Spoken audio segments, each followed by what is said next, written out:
এই ৱাকফ বিল এমেণ্ডমেণ্টৰ সময়ত অসমৰ এজন সংসদে যি বক্তব্য দাঙি ধৰিলে যে ৰাস্তাতে নামাজ কৰিব দিব লাগে, স্বাধীনতা সংগ্ৰাম যেন হিন্দু মানুহে কৰাই নাই, এটা বিশেষ কমিউনিটিহে কৰিছিলে, এই যিবিলাক তেখেতে সদনত বক্তব্য দিলে, মুখ্যমন্ত্ৰী হিচাপে মই নিজেই লজ্জিত অনুভৱ কৰিছোঁ।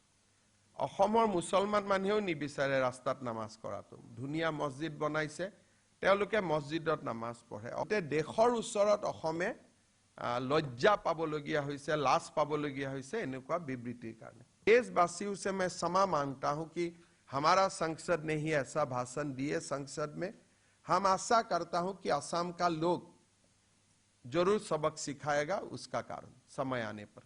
এই ৱাকফ বিল এমেণ্ডমেণ্টৰ সময়ত অসমৰ এজন সংসদে যি বক্তব্য দাঙি ধৰিলে যে ৰাস্তাতে নামাজ কৰিব দিব লাগে, স্বাধীনতা সংগ্ৰাম যেন হিন্দু মানুহে কৰাই নাই, এটা বিশেষ কমিউনিটিহে কৰিছিলে, এই যিবিলাক তেখেতে সদনত বক্তব্য দিলে, মুখ্যমন্ত্ৰী হিচাপে মই নিজেই লজ্জিত অনুভৱ কৰিছোঁ।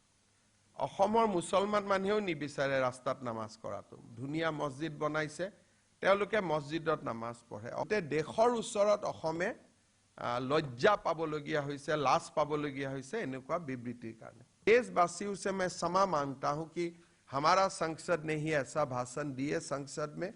हम आशा करता हूं कि असम का लोग जरूर सबक सिखाएगा उसका कारण समय आने पर।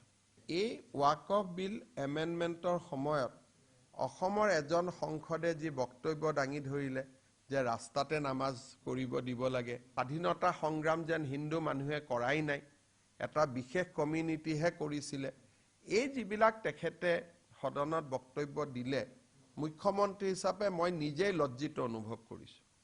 অসমৰ মুছলমান মানুহেও নিবিচাৰে ৰাস্তাত নামাজ কৰাটো। ধুনীয়া মছজিদ বনাইছে, তেওঁলোকে মছজিদত নামাজ পঢ়ে। দেশৰ ওচৰত অসমে লজ্জা পাবলগীয়া হৈছে, লাজ পাবলগীয়া হৈছে এনেকুৱা বিবৃতিৰ কাৰণে। देशवासियों से मैं क्षमा मांगता हूं कि हमारा संसद ने ही ऐसा भाषण दिए संसद में।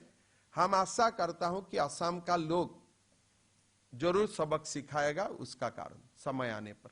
এই ৱাকফ বিল এমেণ্ডমেণ্টৰ সময়ত অসমৰ এজন সংসদে যি বক্তব্য দাঙি ধৰিলে যে ৰাস্তাতে নামাজ কৰিব দিব লাগে, স্বাধীনতা সংগ্ৰাম যেন হিন্দু মানুহে কৰাই নাই, এটা বিশেষ কমিউনিটিহে কৰিছিলে, এই যিবিলাক তেখেতে সদনত বক্তব্য দিলে, মুখ্যমন্ত্ৰী হিচাপে মই নিজেই লজ্জিত অনুভৱ কৰিছোঁ।